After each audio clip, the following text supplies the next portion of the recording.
Saludando de nuevo, vamos a continuar en nuestro curso de muestreo e inferencia, básicamente con el EPIRAD 4.2 y el SPSS en algunos temas de inferencia fundamentalmente. Vamos a retomar un poco de lo del video anterior y habíamos conversado sobre el intervalo de confianza para una proporción. Recordando que estos cuadritos que se ven en pantalla ya en la presentación que se envía y que tienen, mejor dicho, acceso, se ve perfectamente bien y es lo del P gorrito, P estimado. Y tenemos las dos fórmulas, una población infinita, sí, un intervalo de confianza para población infinita y otra para población finita. En algunos momentos también se trabaja como ajuste del n menos n en lugar del n solito. Y ahí tenemos pues la fórmula que hay que tener en cuenta también para calcular los mismos tamaños muestrales. Acá presento un ejemplo para, digamos, afianzar un poco esos conceptos de población infinita. Aquí hay un intervalo de confianza para P, más o menos un Z de alfa, o alfa medio es mejor, raíz del P por Q sobre N, este es el error estándar. En el ejemplo nos están diciendo que la prevalencia o la proporción de lo que estamos analizando es 0.42. Por lo tanto, aquí va P y Q, el 0.42 y su complemento. El n ya para el ejemplo nos lo habían dado, 138. Y con esta confiabilidad o con este número que da acá 1.96, lo que estamos recordando es que es el z y es una confiabilidad del 95%.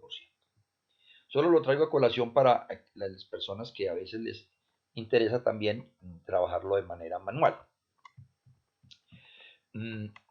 Y que lo pueden corroborar pues con el EPI.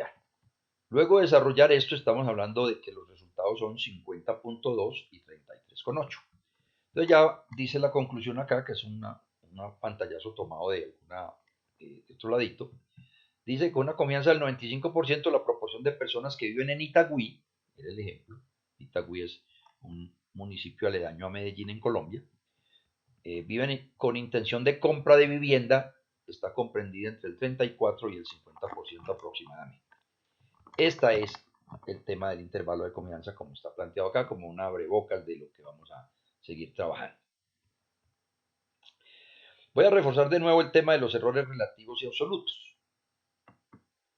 Pues bien, el tema del error de muestreo absoluto es el que tenemos colocado en la formulita con la letra E.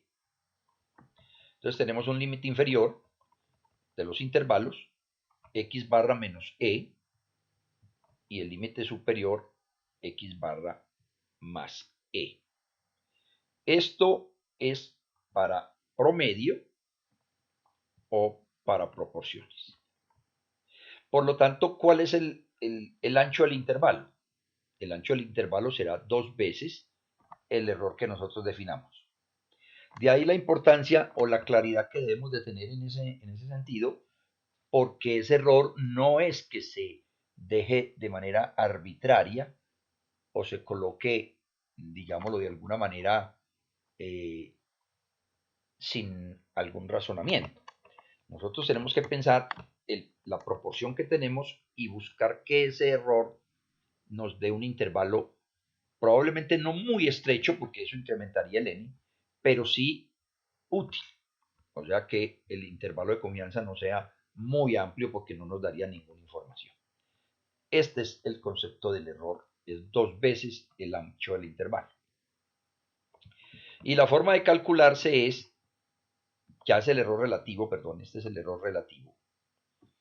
Es el error absoluto que analizábamos anteriormente con respecto a la amplitud del intervalo y el estimador que estemos analizando. Puede ser con respecto al promedio o puede ser con respecto a la prevalencia. Entonces ahí tenemos las dos posibilidades. Por lo tanto, es un simple despeje. El error absoluto sería P por el error relativo, pero ahí usualmente conocemos el absoluto y luego despejamos este error relativo, que es un indicador importante a tener en cuenta.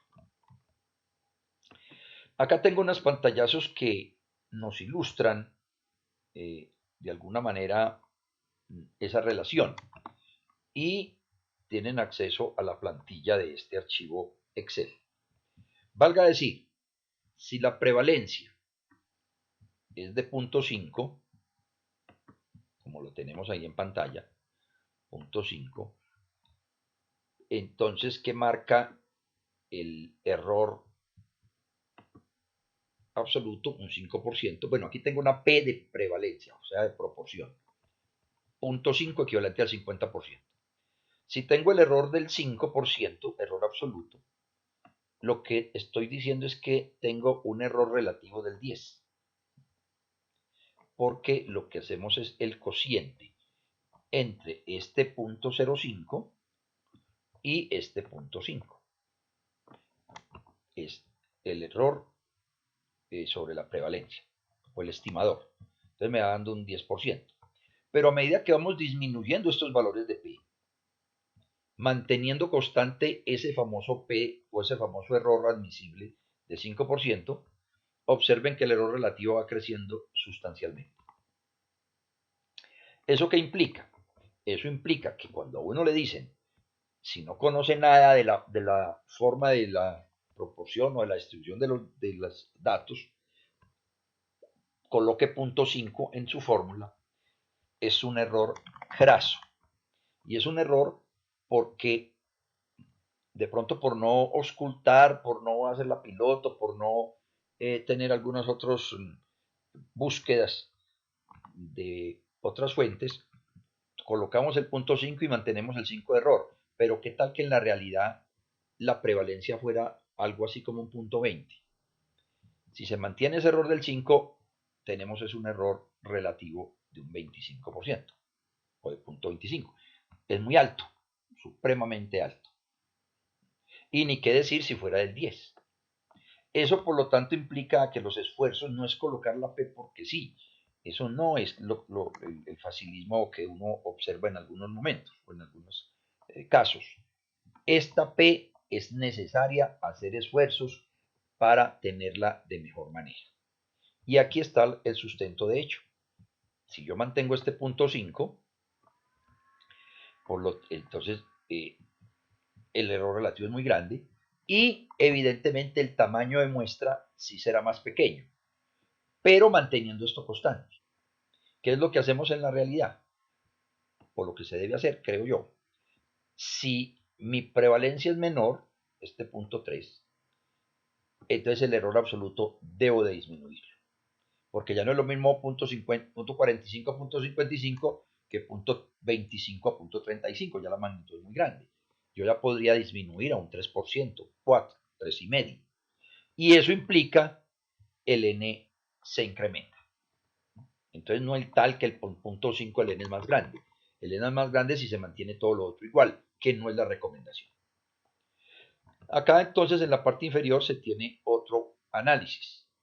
Si mantengo constante el P de 0.5, el error absoluto puedo irlo disminuyendo y entonces el error relativo también disminuye. Son detalles a considerar y a tener en cuenta. Dejo este video hasta acá para luego hablar del promedio.